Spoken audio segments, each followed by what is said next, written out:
Oi, turma, vamos começar mais uma aula de história e continuando a aula sobre Idade Média, vamos falar sobre justamente o final dela. Muito bem, sabemos que feudalismo foi um tipo de organização política, social e econômica que caracterizou a Europa toda e boa parte da Idade Média. O feudo era a unidade de produção do feudalismo e estava sob o domínio de um senhor feudal. Os camponeses, chamados de servos, estavam ligados à terra. Para viver no feudo, ofereciam sua força de trabalho aos senhores. Entre os séculos X e XV ocorreram uma série de transformações na Europa que contribuíram para a crise do feudalismo. Este período também é chamado de Baixa Idade Média. Dentre essas transformações podemos destacar o renascimento comercial e urbano, a formação das monarquias nacionais, a Guerra dos 100 Anos, a Peste Negra e as revoltas camponesas. Na Idade Média, a partir do século IV, mais de 90% da população da Europa passou a viver no campo. As cidades esvaziaram e a produção agrícola predominava nos feudos.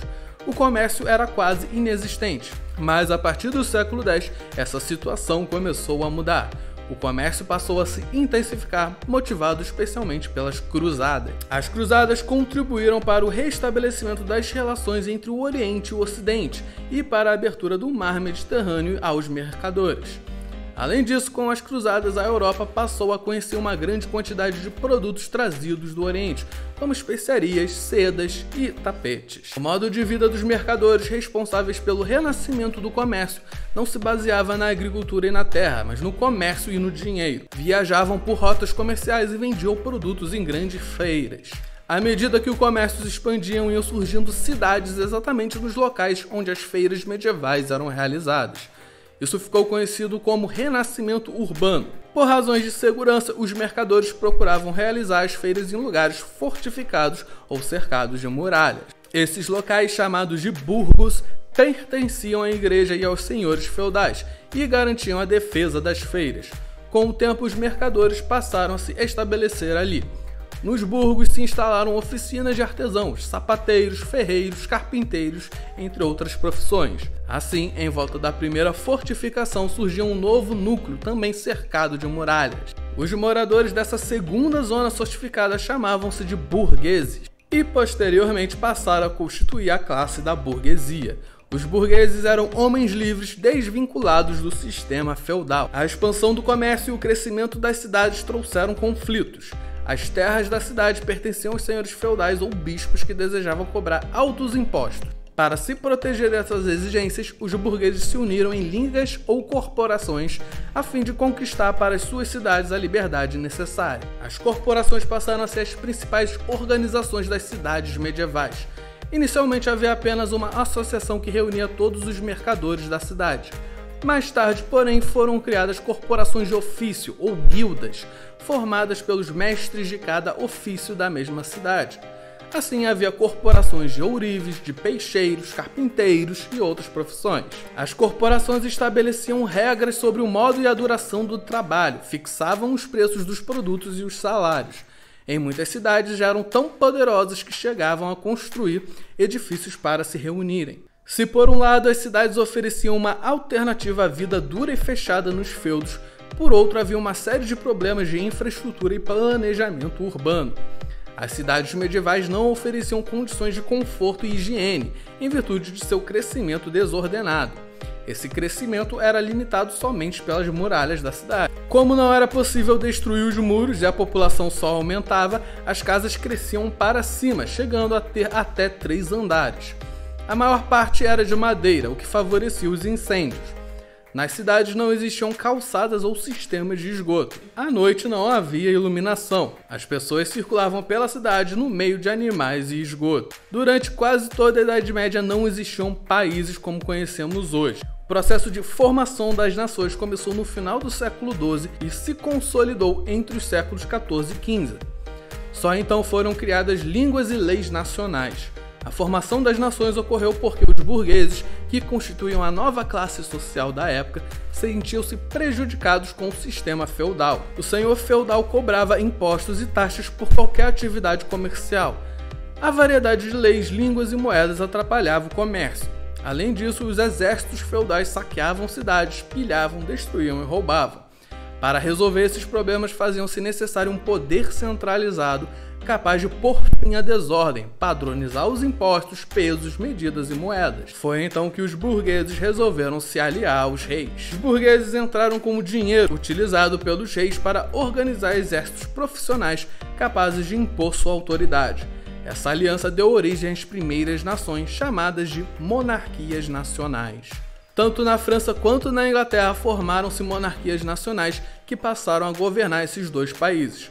No início do século XIV, o rei Eduardo III da Inglaterra manifestou a intenção de ocupar o trono francês, pois julgava que era herdeiro desse trono. Isso levou os dois países a um conflito que ficou conhecido como a Guerra dos 100 Anos. Tem esse nome porque, com pequenas interrupções, prolongou-se entre 1337 até 1453, ou seja, mais de um século. Inicialmente, os ingleses conseguiram uma série de vitórias, conquistando a maior parte do território francês. Em 1420, os franceses foram obrigados a assinar o Tratado de Troyes, pelo qual o rei Henrique V passava a ser herdeiro do trono francês. Porém, o rumo da guerra passou a mudar com o aparecimento de Joana d'Arc, jovem camponesa, cuja coragem reanimou o exército francês.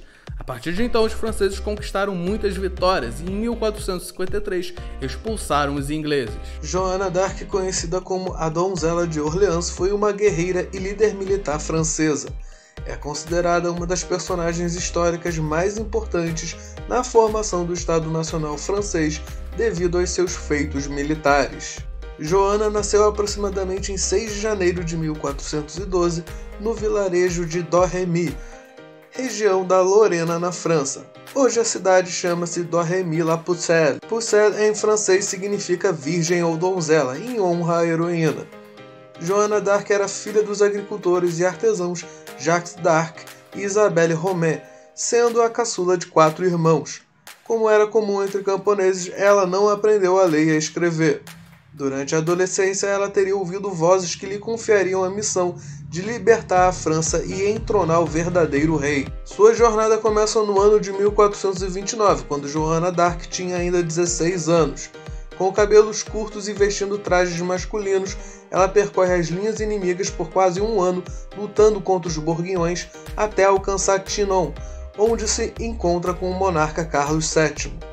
Ao ouvir falar desta corajosa guerreira, Carlos VII resolve testar a veracidade de suas visões.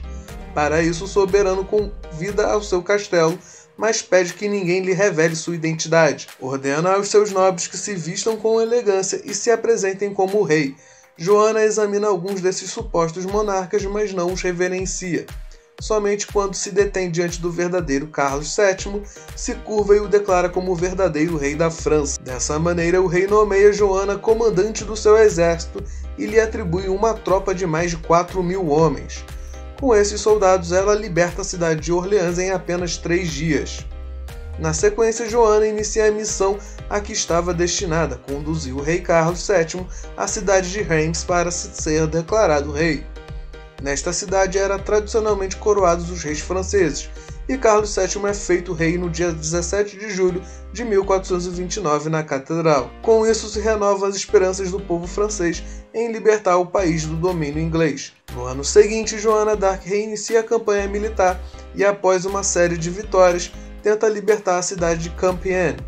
Nessa batalha, contudo, Joana foi capturada, ferida e vendida aos Borguignões, aliados dos ingleses. Após meses de julgamento, Joana foi interrogada acerca das vozes que alegava ouvir, bem como pelas suas vestes masculinas, sendo então declarada culpada de heresia. Foi condenada à fogueira, sendo queimada viva em 30 de maio de 1431, na Praça do Velho Mercado em Rouen, no noroeste da França. Dizem os relatos que aos 13 anos de idade, Joana d'Arc passou a se comunicar com arcanjos e santas. Estes seriam São Miguel, Santa Catarina de Alexandria e Santa Margarida de Antioquia. Entretanto, após a morte do rei Carlos VI, as mensagens ordenavam que Joana coroasse como rei a Carlos VII e salvasse a França. Desse modo, ela entra para o exército a fim de lutar contra a Inglaterra. Joana cumpriu sua missão, mas foi capturada e entregue à Inquisição. Declarada culpada e condenada à fogueira, anos mais tarde seria considerada inocente pelo Papa Calixto III. em 1456. Com isso, após sua morte e absolvição, o Papa Pio X realiza sua beatificação em 1909 e em 9 de maio de 1920 é canonizada pelo Papa Bento XV. Por fim, no ano de 1922, Joana d'Arc foi declarada padroeira da França. A causa política da Guerra dos 100 Anos foi a disputa pelo trono francês após a morte de Carlos IV, em 1328, que colocou fim à dinastia dos Capetingios. O rei da Inglaterra, Eduardo III, era neto de Filipe o Belo e reivindicava o direito à coroa francesa. Do ponto de vista econômico, o motivo foi a disputa pela rica região de Flandres. Além de ser um rico centro comercial, Flandres possuía uma importante indústria de tecidos de lã, cuja matéria-prima era importada da Inglaterra. Com a exploração de lã para Flandres era uma importante fonte de riqueza para os nobres ingleses, eles resolveram enfrentar as pretensões francesas em relação à região. Nos primeiros anos da guerra, os ingleses, com excelente infantaria, obtiveram vitórias espetaculares. Apenas em 1429 um fato mudou o curso da guerra em favor dos franceses. A camponesa Joana d'Arc comandou um pequeno exército enviado por Carlos VII, libertou Orleans sitiada pelos ingleses. Seguiram-se outras vitórias até os franceses conquistarem Reims. Carlos VII foi então coroado rei da França. A guerra durou mais de 100 anos e apresentou momentos de luta com vitórias de ambos os lados e momentos de trégua também. O conflito foi sempre acompanhado por outras calamidades, como a fome e a peste. A fome era consequência da guerra, das prolongadas secas e das pequenas colheitas que provocaram um aumento nos preços dos gêneros de primeira necessidade, como o trigo. Em 1347, a peste negra se alastrou com rapidez pela Europa, matando mais de um terço da população. A última fase da Guerra dos 100 Anos foi marcada pelas vitórias da camponesa Joana d'Arc. A morte de Joana d'Arc estimulou ainda mais o nacionalismo dos franceses, que a partir de então avançaram sobre os ingleses, conseguindo expressivas vitórias. Em 1456 foi assinada a paz. Carlos VII passou a governar a França com poderes quase absolutos e acabou com as pretensões inglesas de possuir domínios na França. O sistema agrícola feudal era incapaz de fornecer alimento para toda a população europeia. Além disso, fatores climáticos, queimadas e guerras provocaram uma grande crise no campo.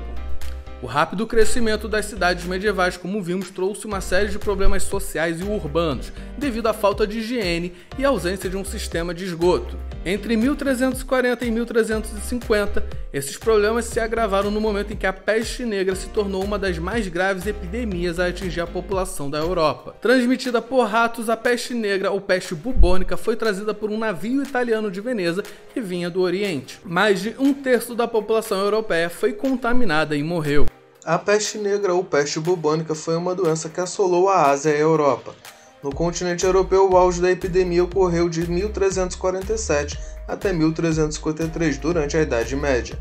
A enfermidade tem sua origem na Mongólia e se espalhou pelo ocidente através dos barcos que realizavam comércio entre a Ásia e a Europa. Na Europa, calcula-se que 25 milhões de pessoas tenham morrido, o que significa um terço da população deste continente naquela época. Os primeiros relatos sobre a peste negra foram registrados durante a guerra entre genoveses e mongóis, travada na cidade de Cafa, atual Teodósia, na península da Crimeia. Ao ver que os mongóis muçulmanos morriam, os genoveses atribuíam a doença à justiça divina, pois era um sinal inequívoco que Deus estaria do lado dos cristãos. Quando a contenta acaba, os genoveses voltam à Península Itálica levando a bordo ratos que hospedavam pulgas, e eram elas que transmitiam a bactéria da doença, e assim é disseminada a enfermidade a partir dos portos como Veneza, Marsella, Barcelona, Valência, etc. Não havia muito o que fazer, a não ser isolar o doente. Mesmo assim, o contágio atingiu e matou os habitantes de cidades inteiras, esvaziou mosteiros e assustou populações. A epidemia do século XIV foi o que entrou no imaginário coletivo ocidental. No entanto, até o século XIX se verificaram surtos de peste negra por toda a Europa. As cidades contratavam médicos para tratar os doentes. Nem sempre estes eram habilidosos ou possuíam estudos de medicina, mas eram aceitos com a esperança de que trariam a cura. No século XVII, os médicos vestiam uma máscara feita de couro e com um bico que se assemelhava ao de uma ave. Dentro dele havia ervas aromáticas a fim de prevenir o contágio, pois durante muito tempo se acreditou que a doença era transmitida pelo ar. Esses médicos ganharam bastante dinheiro durante os períodos de epidemia, porém, ironicamente, nem todos sobreviveram à peste. Alguns sintomas da peste bubônica eram dores pelo corpo, febre alta, tosse, sede, sangramento no nariz e outros orifícios, inchaço nos gânglios e aparecimento de bulbo. Os sintomas da peste negra eram parecidos aos de uma gripe muito forte, porém com a importante diferença que alguns dias depois os gânglios inchavam. Por isso apareciam na pele protuberâncias que se pareciam aos bulbos das plantas. Por causa disso, a enfermidade também recebeu o nome de peste bubônica. As guerras, a fome, as doenças e epidemias fizeram com que houvesse uma diminuição da população europeia. Consequentemente, diminuiu o número de servos trabalhando nos feudos. A falta de mão de obra reforçou a rigidez nas relações entre senhores e servos. Os senhores feudais criavam novas obrigações que reforçassem o vínculo dos camponeses com a terra. Os camponeses responderam ao aumento de suas obrigações de várias maneiras. Uns simplesmente fugiram dos feudos, outros fizeram uma onda de violentos protestos acontecidos ao longo do século XIV. Na França, esses protestos geraram revoltas conhecidas como Jacqueries.